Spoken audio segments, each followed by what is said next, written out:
அனைவருக்கும் வணக்கம். இன்று மார்ச் 27ஆம் தேதி எண்ணப்பங்கள் பங்கு சந்தையில் தகவல் சொல்லிக்காகிறத பார்த்தலாம். வழக்கமாக டிஸ்க்ளைமர், நம்ம சேனல் முழுக்க இன்ஃபர்மேஷன் ஷேரிங் சேனலில் தமிழில் சொன்னால் ஒரு தகவல் பரிமாற்றம். இன்றைக்கி என்ன நடந்துச்சுங்கிறது ஒரு தகவலாக தொகுத்து வழங்குகிறோம். அதில் இது சில தகவல்கள் இருக்கலாம். குறிப்பாக நம்ம கரண்ட் மார்க்கெட் பேசி இந்த மாதிரி தகவல்கள் இருக்க வாய்ப்பு இருக்குது. என்றைக்குமே எந்த ஒரு நியூஸும் இருந்தாலும் கிராஸ் வெரிஃபை பண்ணுறது ரொம்ப நல்லது. ஏன்னா நீங்கள் முதலீடு பண்ணுறீங்க. ஸோ கண்டிப்பாக எல்லாத்தையுமே கிராஸ் வெரிஃபை பண்ணுவீங்க. உங்கள் செபி ஸ்டாட்டிஸ்ட்டாக அட்வைஸும் கேட்டுக்கோங்க. நான் செபி ஸ்டாட்டிஸ்ட்டில் நானும் உங்களை மாதிரி ஒரு சாதாரண இன்வெஸ்டர் தான். எனக்கு தெரிஞ்ச தகவல்லாம் திரட்டி ஒரு வீடியோவை ரெடி பண்ணி உங்களுக்கு கொடுக்குறேன், உங்கள் டைம் சேவ் பண்ணதுக்கு. ஸோ நீங்கள் கண்டிப்பாக கிராஸ் வெரிஃபை பண்ணுங்கள். We are providing only information, no any recommendation. இன்றைக்கி வீடியோ பார்க்கறதுக்கு முன்னாடி வீடியோ என்றைக்கு பார்த்தாலுமே ப்ளேபேக் ஸ்பீடை இன்க்ரீஸ் பண்ணிட்டு பாருங்கள். நீங்கள் அதை பார்த்தீங்கன்னா ஒரு தடவை பார்த்து பழகிட்டிங்கன்னா அது உங்களுக்கு பழக்கமாயிரும். அதுக்கப்புறம் நீங்கள் ஸ்லோவாகவே பார்க்க மாட்டீங்க. முடிஞ்ச அளவுக்கு 1.75 இல்லை 2 அப்படிங்கிற ப்ளேபேக் ஸ்பீட்லேயே பாருங்கள். ரொம்ப யூஸ்ஃபுல்லாக இருக்கும், உங்கள் டைமும் சேவ் ஆகும். இன்றைக்கி வீடியோவில் பார்க்குறது dividend, bonus, upcoming board meeting, order received by listed companies. கடைசியாக பார்த்தீங்கன்னா PGDL, அதாவது நம்ம பாரத் குளோபல் டெவலப்பர்ஸ் லிமிடெட், அந்த ஸ்டாக்கை பற்றி ஒரு சின்ன அப்டேட். ஃபஸ்ட்டாக பார்க்குறது யுனைடெட் ஸ்பிரிட்ஸ் லிமிடெட். 1406 கேன் பேசி 4 ரூபா டிவிடெண்ட் தராங்க. டிவிடெண்டுக்கு வந்து 1/4% அதிகமாக இருக்குது. ரெக்கார்டு டேட் டேட் வந்து 3 ஏப்ரல் 2025. பேமெண்ட் வந்து 21 ஏப்ரலுக்கு அப்புறம் அக்கௌண்ட்டுக்கு செலுத்திடுவாங்க. செக்டர் வந்து பிவரேஜ் அண்ட் டிஸ்லைட்ஸில் இருக்காங்க. சேல் ஆட்டோமேட்டிவ் லிமிடெட் கேன் பேஸ் 630. 1:1 ஆல்ரெடி போனஸ் அறிவிச்சிருந்தாங்க. ஒரு ஷேருக்கு ஒரு ஷேர் போனஸ் தருவாங்க. ப்ரைஸும் அட்ஜஸ்ட் ஆகும், பாதியாக குறைஞ்சிரும். ஏன்னா 1:1 போனஸ். ரெக்கார்ட் பார்த்தீங்கன்னா 3 ஏப்ரல்னு சொல்லியிருக்காங்க. செக்டர் வந்து ஆட்டோ காம்பனண்ட் அண்ட் எக்யூப்மெண்ட்டில் இருக்காங்க. SAL automotive limited. Upcoming board meeting May consider, முடிவெடுக்க வாய்ப்பு இருக்கதா சொல்கிறாங்க. எடுப்பாங்களா மாட்டாங்களா உறுதி கிடையாது. கொலாப் பிளாட்ஃபார்ம்ஸ் லிமிடெட் கேன் பேஸ் 93. 2 ஏப்ரலில் போர்டு மீட்டிங் இருக்குது. ஸ்டாக் ஸ்பிட் குறித்து முடிவெடுப்போம்னு சொல்லுவாங்க. ஃபேஸில் இப்போ 2 இருக்காங்க. அதிகபட்சம் அது 1 தான் மாற்ற முடியும். ஸோ ஒரு ஸ்டாக் 2 ஸ்டாக்காக ஸ்பிட் பண்ணதுக்கு வாய்ப்பு இருக்குது. செக்டர் பார்த்தீங்கன்னா அதர் ஃபைனான்ஷியல் சர்வீஸில் இருக்காங்க. இந்த ஸ்டாக்கை பற்றி ஒரு சின்ன குறிப்பு, எல்லா ஸ்டாக்கை பற்றி குறிப்பு சொல்ல முடியுமான்னு கேட்டிங்கன்னா முடியாது தான். சில ஸ்டாக்கை நானே தேடி பார்த்து அந்த குறிப்பு எடுத்து உங்களுக்கு சொல்கிறேன். இந்த ஸ்டாக் பார்த்தீங்கன்னா கடந்த ஒரு 3 மாதத்துலேயே உங்களுக்கு 1000% மேலே ரிட்டர்ன் கொடுத்த ஸ்டாக்கு. நவம்பர் 2024 இந்த ஸ்டாக்கோட ப்ரைஸ் 13 ரூபா இருந்தது. இன்றைக்கி 93 ரூபா இருக்குது. ஸோ பார்த்துக்கோங்க எந்த அளவுக்கு ஹை ரிஸ்க்கான ஸ்டாக்குங்கிறத ஒரு சின்ன குறிப்பாக சொல்கிறேன். பூனாவாலா ஃபின்கார்ப் லிமிடெட் கேன் பேஸ் 338. 25 ஏப்ரலில் போர்டு மீட்டிங். டிவிடெண்ட் ரிசல்ட் 2மே இருக்கிறாங்க. செக்டர் NBFC போன வருஷம் 2 ரூபா டிவிடெண்டாக கொடுத்துருக்காங்க. ப்ளூ ஸ்டார் லிமிடெட் 2192 ரூபா கேன் பேஸு. இவங்களுக்கு 7 மேல போர்டு மீட்டிங் வச்சிருக்காங்க. டிவிடெண்ட் ரிசல்ட் அறிவிக்கிறாங்க. செக்டர் வந்து ஹவுஸ் ஹோல்ட் அப்ளைன்ஸ் 7 ரூபா போன வருஷம் டிவிடெண்டாக கொடுத்துருக்காங்க. அடுத்து நோவார்டிஸ் இந்தியா லிமிடெட் கேன் பேஸ் 807. 9 மேல போர்டு மீட்டிங். இதுவும் டிவிடெண்ட் ரிசல்ட் தான். போன வருஷம் 25 ரூபா டிவிடெண்டாக கொடுத்துருக்காங்க. செக்டர் வந்து ஃபார்மாசூட்டிக்கல். மைண்டெக் இந்தியா லிமிடெட் 173 ரூபா. 23 மேல போர்டு மீட்டிங். இவங்களும் டிவிடெண்ட் ரிசல்ட் அறிவிக்கிறாங்க. செக்டர் வந்து கம்ப்யூட்டர் சாஃப்ட்வேர். ஒரு ரூபா டிவிடெண்ட் போன வருஷம் கொடுத்துருக்காங்க. Procter and Gamble hygiene and health care limited கேன் பேஸ் 12,879 ரூபா. 27 மேல போர்டு மீட்டிங். டிவிடெண்ட் ரிசல்ட் அறிவிக்கிறாங்க. டிவிடெண்ட் பார்த்தீங்கன்னா இந்த வருஷம் ஆல்ரெடி 110 ரூபா கொடுத்துருக்காங்க ஃபெப்ரவரியில். ஸோ மேற்கொண்டு 95 ரூபா 100 ரூபா இந்த ரேஞ்சில் டிவிடெண்ட் கொடுக்கலாம் அப்படிங்கிற மாதிரி தெரியுது. Doctor and Gamble health limited 4,997 ரூபா கேன் பேஸ். 29 மேல போர்டு மீட்டிங். டிவிடெண்ட் ரிசல்ட் 2மே அறிவிக்கிறாங்க. இந்த கம்பெனி பார்த்தீங்கன்னா 3-4 டிவிடெண்ட் தரக்கூடிய கம்பெனி. இந்த வருஷமும் ஆல்ரெடி 80 ரூபா டிவிடெண்டாக கொடுத்துட்டாங்க. ஸோ மேற்கொண்டு ஒரு டிவிடெண்ட் தரதுக்கு வாய்ப்பு இருக்குது. செக்டர் வந்து ஃபார்மாசூட்டிக்கல். அடுத்து பார்த்தீங்கன்னா S&S பவர் சுவிட்ச் கேர் லிமிடெட் கேன் பேஸ் 383. 15 கோடிக்கு என்னமோ ஆர்டர் கிடச்சிருக்கு. கொடுத்தது Godrej and boys manufacturing limited. Welspun enterprise limited 505 ரூபா கேன் பேஸ். 75 கோடிக்கு ஆர்டர் கிடச்சிருக்கு. கொடுத்தது Vadodara municipal corporation.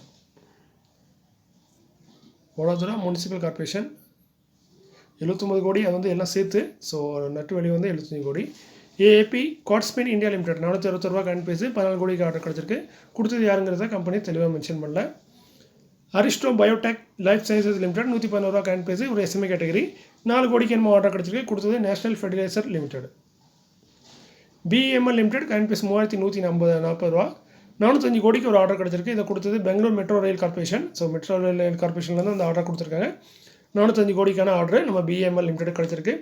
Bangalore metro அதை நம்ம மெட்ரோன்னு தான் சொல்லுவாங்க. பட் தமிழ்லேயும் நம்ம மெட்ரோன்னு சொன்னால் நம்ம மெட்ரோ, கனடாலேயும் நம்ம மெட்ரோன்னு சொன்னாலும் அது நம்ம மெட்ரோ தான். ஏன்னா தமிழ் காடை அந்தளவுக்கு ஒத்து போகுது. ஸோ அதனால் இங்கேயும் பார்த்தீங்கன்னா பெங்களூர் மெட்ரோ வந்து நம்ம மெட்ரோ அப்படிங்கிற மாதிரி தான் லோகோ போட்டிருப்பாங்க. அது வந்து இங்குள்ள அர்த்தத்துலேயும் நம்ம தமிழ் உள்ள அர்த்தமும் ஒரே அர்த்தம் தான், நம்ம metro. Newgen software technologies limited கேன் பேஸ் பார்த்தீங்கன்னா 1010 ரூபா. இவங்களுக்கு வந்து ஒரு இன்டர்நேஷனல் ஆர்டர் கிடைச்சிருக்கு. அதை பார்த்தீங்கன்னா 13,80,000 $85,000 ஆர்டர் கொடுத்தது ஒரு இன்டர்நேஷனல் கிளைண்ட்னு மட்டும் சொல்லியிருக்காங்க. பேரை மென்ஷன் பண்ணல. 2 நாள் முன்னாடி கூட எனக்கு ஒரு ஆர்டர் கிடச்சது, நேற்று கூட. ஸோ இன்றைக்கி ஒரு ஆர்டர் கிடச்சிருக்கு. ஜென் டெக்னாலஜிஸ் லிமிடெட் 1457 ரூபா கேன் பேஸ். 152 கோடிக்கு ஆர்டர் கொடுத்தது ministry of defence. Dilip Buildcon limited 478 ரூபா கேன் base.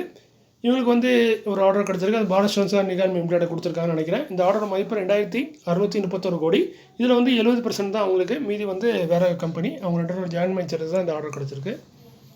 Mahindra EPC irrigation limited 118 ரூபா கான்பேஸு 12 லட்சத்துக்கான ஆர்டர் கிடச்சிருக்கு. கொடுத்தது office of the assistant engineer. Expo gas containers limited 49 ரூபா கான்பேஸு 25 லட்சத்துக்கான ஆர்டர் கொடுத்தது Bharat petroleum corporation. Force motors limited கான்பேஸ் 8788 ரூபா கான்பேஸு. இவங்களுக்கு வந்து ஒரு வெஹிக்கிள் சப்ளை பண்ணதுக்கான ஆர்டர் கொடுத்துருக்கு. பார்த்தீங்கன்னா 2978 ஃபோர்ஸ் கூர்கா வெஹிக்கிள் சப்ளை பண்ணதுக்கான ஆர்டர் கொடுத்தது இந்தியன் டிஃபென்ஸ் ஃபோர்ஸு. ஸோ அதை நம்ம மினிஸ்ட்ரி ஆஃப் டிஃபென்ஸ் தான் கொடுத்துருக்காங்க இந்த ஆர்டரை. நம்ம ஃபோர்ஸுக்கு நல்ல ஒரு பெரிய ஆர்டர் தான். ஏன்னா 2978 ஃபோர்ஸ் கூர்கா வெஹிக்கிளை சப்ளை பண்ணதுக்கான ஆர்டர். அடுத்து பார்த்தீங்கன்னா பிஜிடிஎல், இதை பற்றி தான் நம்ம குறிப்பு பார்க்க போகிறோம். நான் கொஞ்சம் வளர கூட செய்யலாம், பட் மேட்ரு வந்து நான் சிம்பிளாக சொல்லிடுறேன் உங்களுக்கு. அதாவது நேற்று வந்து செபி வந்து எல்லாம் அந்த இன்வெஸ்டிகேஷன் ஆல்ரெடி இவங்க மேலே நிறைய கம்ப்ளைண்ட் இருந்துச்சு, நிறைய ஃபோர்ஜரி பண்ணியிருக்காங்கன்னு. அதுக்கெலாம் இவங்கள்ட்ட விளக்கம் கேட்டு தான் நோட்டீஸ் அமைச்சிருந்தாங்க. அதுக்கு எந்த விளக்கமும் எதுவும் கொடுக்கல. அதனால் ட்ரேடிங்கை வந்து சஸ்பெண்ட் பண்ணி வச்சுருந்தாங்க. இப்போ என்ன பார்த்துருக்காங்கன்னா, இந்த ட்ரேடிங்கை வந்து திரும்ப ஸ்டார்ட் பண்ணலாமா அப்படிங்கிற மாதிரி ஒரு கேள்வி வந்திருக்கு. கன்க்ளூஷன் என்ன சொல்கிறாங்கன்னா, ட்ரேடிங் வேணால் திரும்ப ஸ்டார்ட் பண்ணலாம். அது வந்து இன்வெஸ்டரோட இன்ட்ரெஸ்ட் ஆஃப் இன்வெஸ்டரோட இன்ட்ரெஸ்ட்டில் நம்ம ஓப்பன் பண்ணலாம் அப்படிங்கிற மாதிரி சொல்லியிருக்காங்க. அது ஓப்பன் பண்ணி என்ன சொல்லியிருக்காங்கன்னா, ஒரு சின்ன கண்டிஷனும் போட்டிருக்காங்க. ஐடிஎம் ஃபிட் தான். அது ஏன்னா பிஜிடியில் வந்து அவங்களோட வந்து ப்ரொவிஷனல் ஃபைனான்ஷியல் நம்பர்ஸ், கரெக்டான ஃபைனான்ஷியல் நம்பர்ஸை வந்து கொடுக்கணும். அதாவது இப்போ sales, purchase, gross profit, net worth for the financial year 2024-25 இதுக்கு உள்ளதை ஏப்ரல் 15க்குள்ளே சப்மிட் பண்ண சொல்லியிருக்காங்க. எல்லாத்தையும் கரெக்டாக சப்மிட் பண்ண சொல்லியிருக்காங்க. அப்படி அவங்க சப்மிட் பண்ணுற பட்சத்தில், அதை ஒத்துக்கிற பட்சத்தில் ஒத்துக்கொள்கிற பட்சத்தில் அந்த ஸ்டாக்கோட ட்ரேடிங்கை வந்து 2 நாளைக்கு அப்புறம், அந்த 15 ஏப்ரலுக்கு அப்புறம் 2 நாளைக்கு அப்புறம் நம்ம திரும்பவும் ட்ரேடிங்கை ஸ்டார்ட் பண்ணலாங்கிற மாதிரி சொல்லியிருக்காங்க. அதே மாதிரி என்ன சொல்லியிருக்காங்கன்னா, ஸ்டாக் ஸ்பிளிட், போனஸ் ரெண்டுமே அறிவிச்சிருந்தாங்க லாஸ்ட்டாக க்ளோஸ் ஆகிறதுக்கு முன்னாடி. அது வந்து இப்போ நடைமுறைக்கு வராது, அதை அப்படியே க்ளோஸ் பண்ணிட்டோம். ஸோ அதெல்லாம் கிடையாது. இன்னும் மேற்கொண்டு ஸ்டாக் ஸ்பிளிட், போனஸ்லாம் வராது. அதுக்கப்புறம் கடைசியாக பார்த்தீங்கன்னா, இந்த view of NEET examination, change in management, obtain notice responsibility, interview matter, year by extend the complete the investigation para. அதேமாதிரி இந்த இன்வெஸ்டிகேஷன் நடந்துட்டு பார்த்தீங்களா, கொஞ்சம் அதிகமாக பேசலாம். கொஞ்சம் நான் வந்து ப்ரிஃபர் பண்ணிட்டு பேசல, அதான் பிரச்சனையே. நான் இப்போ தான் வீடியோவை ரெடி பண்ணிட்டு அப்படியே பேசுகிறேன். ஸோ அதனால் ப்ரிஃபர் பண்ணாமல் பேசுகிறேன். ஸோ அதனால் படித்து பார்த்தா நானே புரிஞ்சுக்கிட்டதில் என்ன எழுதிருக்குது. ஸோ என்ன சொல்கிறாங்கன்னா, ப்ரிஃபர் பண்ணிட்டு போடுறது தான் நல்லது வீடியோ. பட் நம்மளோட டைம் இல்லாத காரணம் தான். ஏன்னா நம்மளுக்கு வந்து நியூஸ் சேனலில் டெய்லி போடுறதுனால நல்லாயிருக்கும். அட்லீஸ்ட் நீங்கள் கூட பதிவாக படித்து பார்த்துக்கோங்க. அதனால் என் வாய்ஸை கேட்கணும்னு அவசியம் கிடையாது, நீங்களே புரிஞ்சுக்கலாம். சிம்பிளாக என்ன சொல்லணும்னா, அந்த வந்து நிறைய ஃபைனான்ஷியல் டீட்டெயிலாம் நிறைய தப்பாக இருக்குது. அதெல்லாம் திரும்ப சப்மிட் பண்ணுங்கள். அது 2024-25க்குள்ளே சேல்ஸு, பர்ச்சேஸு இதெல்லாத்தையும் சப்மிட் பண்ண சொல்லியிருக்காங்க. பண்ணி ஏப்ரல் 15 வரைக்கும் டைமு. அதுக்குள்ளே சப்மிட் பண்ணிட்டாங்க. அதை ஒத்துக்கிட்டாங்கன்னா செபி, அதுக்கப்புறம் 2 நாளில் அவங்க ட்ரேடிங்கை ஸ்டார்ட் பண்ணலாம் அப்படிங்கிற மாதிரி சொல்லியிருக்காங்க.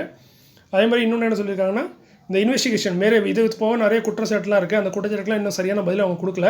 அந்த பதில் கொடுக்கறதுக்காக அவங்க டைம் கொடுத்துருக்காங்க. ஏன்னா இப்போ மேனேஜ்மெண்ட்லாம் இப்போ நிறைய ஆளுங்களாம் கொண்டு வந்திருக்காங்க. ஸோ அதனால் இவங்களுக்கு வந்து அந்த கேள்விக்கெலாம் பதில் சொல்ல தெரியல. ஸோ அதனால் என்ன சொல்லியிருக்காங்கன்னா, உங்களுக்கு ஜூன் 30 2025 வரைக்கும் டைம் கொடுக்குறோம். மேற்கொண்டு அந்த இன்டர்வியூ ஆர்டர், ஆல்ரெடி கொடுத்த இன்டர்வியூ ஆர்டரில் என்னென்ன இருந்துச்சோ அதுக்கு சரியான பதில் கொடுக்கணும் அப்படிங்கிற மாதிரி கன்க்ளூஷனில் சொல்லியிருக்காங்க செபி.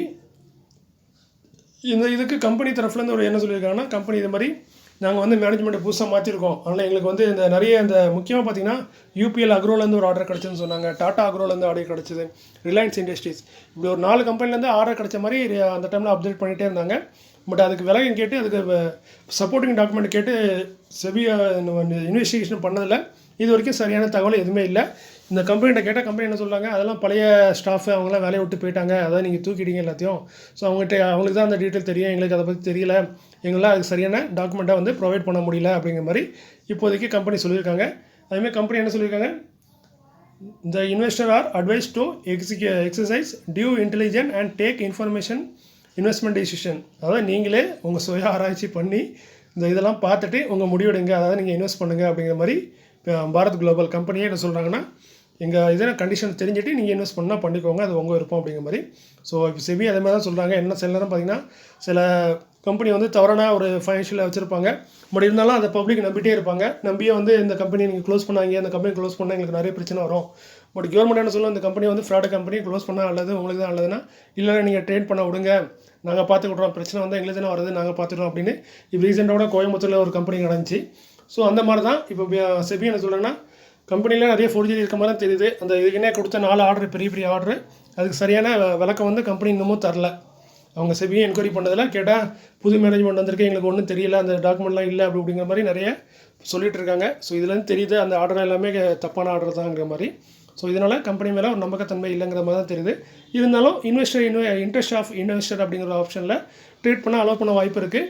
பட் அதுக்கு வந்து 15 ஏப்ரலுக்குள்ளே அவங்க அந்த டாக்குமெண்ட்லாம் சப்மிட் பண்ணோம். கரெக்டான சேல்ஸு பர்ச்சேஸு இதெல்லாம் சப்மிட் பண்ணாங்கன்னா மேபி அது நடக்க வாய்ப்பு இருக்குது. ஸோ பொறுத்திருந்து பார்க்கலாம் ஏப்ரல் 15 வரைக்கும்.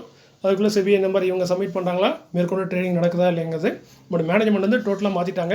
ஸோ அவங்க எங்களுக்கு தெரியாது, இன்வெஸ்டர் கையில் தான் இருக்குது, நீங்கள் உங்கள் விருப்பத்தை இன்வெஸ்ட் பண்ணால் பண்ணுங்கள், இல்லை பண்ணாமல் போங்க அப்படின்னு சொல்லிட்டாங்க. ஸோ பொறுத்திருந்து பார்க்கலாம் ஏப்ரல் 15க்கு இதுக்கு மேற்கொண்டு முடிவு தெரிய வரும். ஸோ இன்றைக்கி இந்த காணொலி உங்களுக்கு ரொம்ப பயனுள்ளதாக இருக்காது. இந்த பிஜிடிஎல் வந்து இன்வெஸ்டருக்கு வந்து பயனுள்ளதாக இருந்திருக்கும்னு நம்புகிறேன். மீண்டும் ஒரு நல்ல காணொலியில் உங்களை சந்திக்கிறேன். இப்படிக்கு உங்களில் ஒருவன். நன்றி, வணக்கம்.